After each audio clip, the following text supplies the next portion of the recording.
Good day, everyone! Today, let's talk about vocation, about who are the brothers of the Holy Family, and their mission, vision, and goals. I have with me my friends who will share their knowledge about these things. First, let's have Janine to explain to us what vocation is. Thank you, Bench.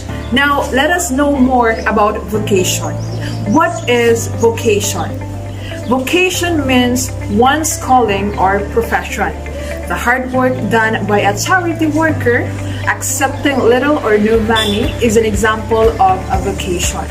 But when it comes to vocation in God, it means that a divine call to God's service to the Christian life.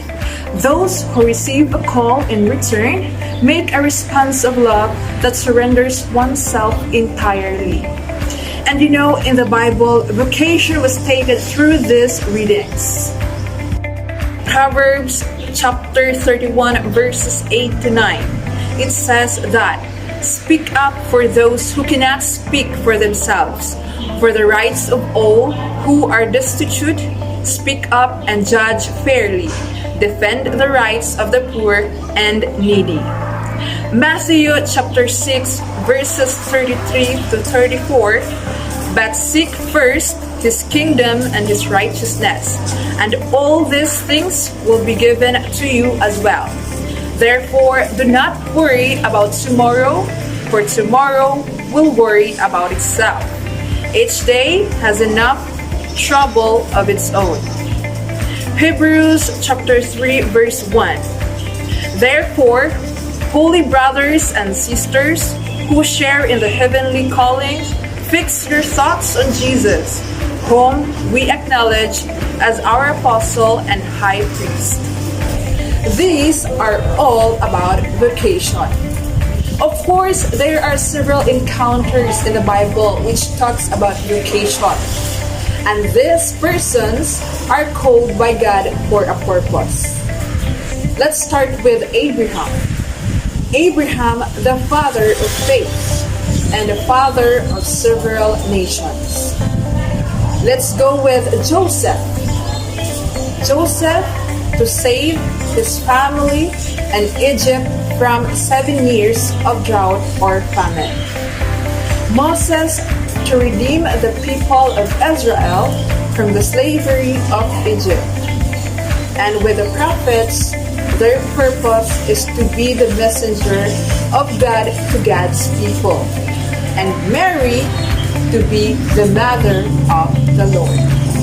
These are just examples of good persons who followed the will of God and dedicated their lives in their calling. So, if you are called to serve and to help others, then go for it. It is your vocation. Thank you, Janine. What a wonderful explanation. We learned that vocation is a call, and Abraham, Mary, and Joseph were one of those who are called to have their vocation to serve God. Indeed, in life, we are called for a particular purpose. Now, let me to introduce to you an example of a group of people who were called for a vocation to God. Rizamil, go ahead.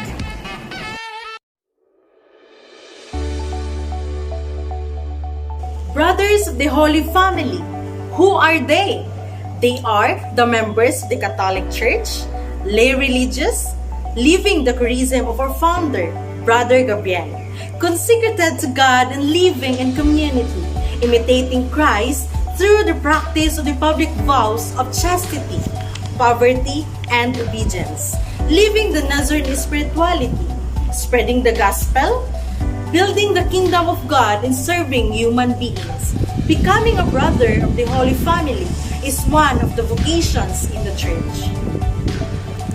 This is a congregation of brothers founded by Venerable Brother Gabriel Taburin, approved by Pope Gregory XVI in Rome in 1841.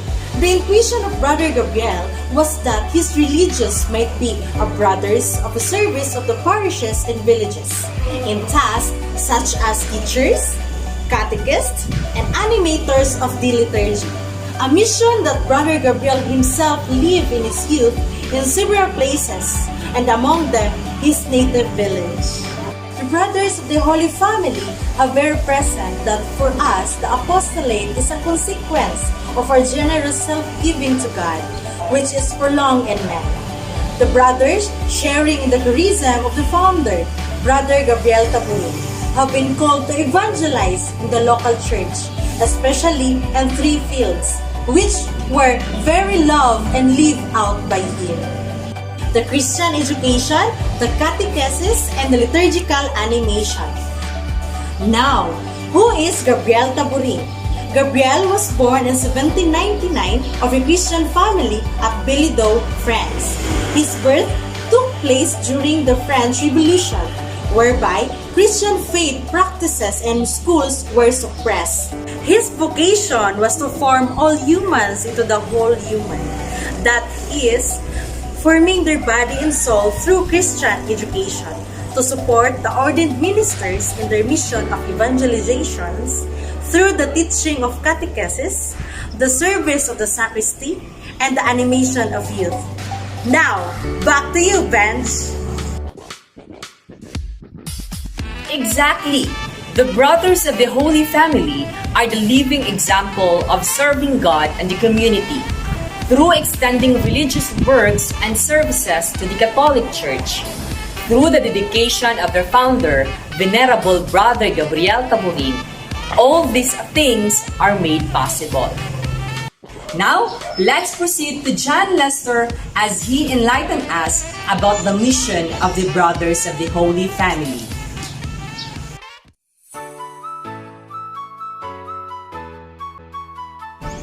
Yes, Benj.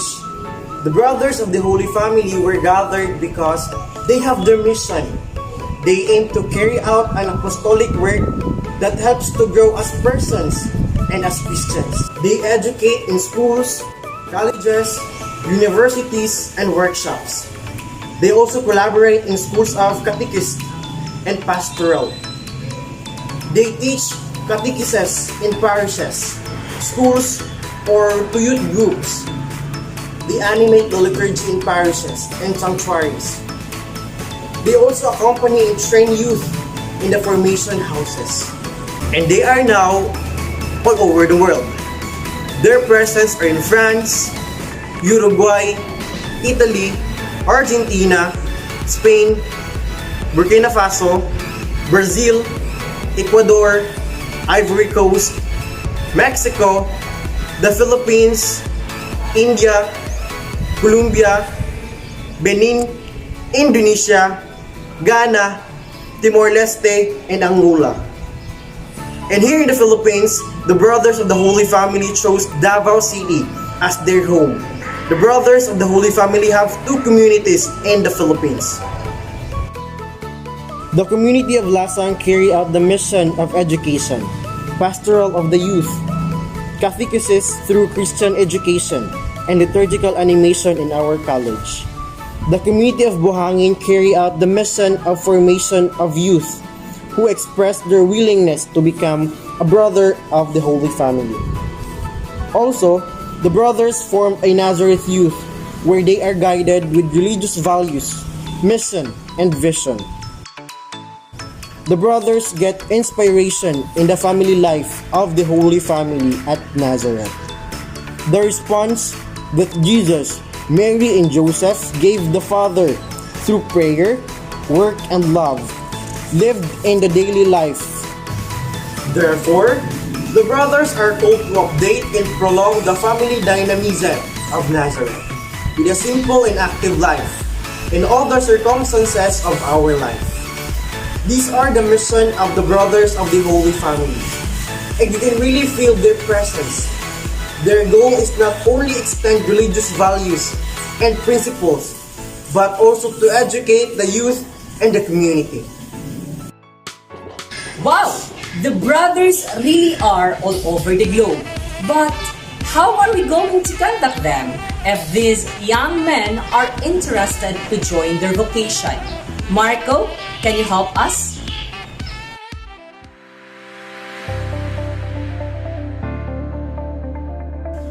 first bench. With all this information about the Brothers of the Holy Family and their vocation to serve and educate, you are also welcome to join them. They are looking for aspiring young men to join them in leading and continuing their vocation. You are welcome to visit their Facebook page at Brothers of the Holy Family Philippines or their website at www.fsfbelly.net, or you may also reach them through their email address at fsfvocationphilippines@gmail.com or their mobile number at 0951-197-6281. Back to you, Bench! Absolutely. Thank you, Marco. So if you are called for a vocation to serve, this is your first step to achieve it. If you are interested to join the Brothers of the Holy Family, you need to fill in your personal information in the paper that will be given to you. You need to write your name, school, address, contact number, and also your interest. Number 1 for search in. Number 2, if you want to know more information about the Brothers of the Holy Family. Number 3, if you want to be directed to spirituality. Number 4, if you are interested to join and to have an interview with the vocation director. And number 5, if you are not sure or undecided, check the number of your choice so that we will know your interest. As what Pope Francis said, vocation aren't the result of planning, but an encounter with God that changed your life.